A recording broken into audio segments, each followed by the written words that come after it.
কিরগিজস্তানের রাজধানী বিশকেকে বাংলাদেশি, ভারত ও পাকিস্তানি শিক্ষার্থীদের উপর সহিংস আচরণ এবং হামলা চালানোর খবর পাওয়া গেছে।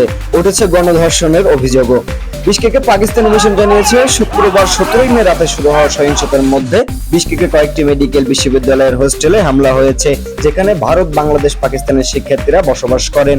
কিরগিজ সরকার জানিয়েছে 17 থেকে 18 মে রাতে বিশকেকে জনতার সহিংসতায় বেশ কয়েকটি বিদেশি সহ মোট 18 জন আহত হওয়ার পর 4 জন বিদেশি নাগরিককে গ্রেপ্তার করা হয়েছে। এই সহিংসতার বিষয়ে পাকিস্তান ও ভারত কূটনৈতিক প্রক্রিয়া জানিয়েছে। দেশ দুটি বিশেষ করে তাদের শিক্ষার্থীদের বাড়ির ভেতর অবস্থান করার জন্য অনুরোধ করেছে। রেডিও ফ্রি ইউরোপ জানিয়েছে 13 মে মিশর মেডিকেল শিক্ষার্থীদের সঙ্গে কিরগিজ ছাত্রদের বিবাদের একটি ভিডিও অনলাইনে ব্যাপকভাবে শেয়ার হওয়ার পর থেকে এই সহিংসতা শুরু হয়। যাদের মারধর করা হয়েছে তারা কিরগিজ যুবক বলে সামাজিক যোগাযোগ মাধ্যমের ব্যবহারকারীরা দাবি করেছেন।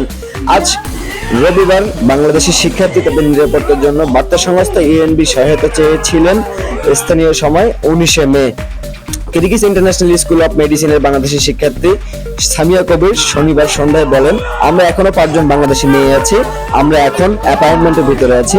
আমাদের অ্যাপার্টমেন্টের সামনে কিছু লোক জড়ো হচ্ছে, দয়া করে আমাদের সাহায্য করুন। এমনই ভারতীয় এবং পাকিস্তানি মেয়েরা গণধর্ষণের শিকার হচ্ছে।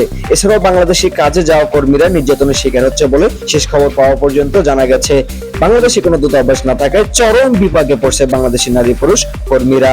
আকিবুজ্জামান, মানুষের কল্যাণে প্রতিদিন।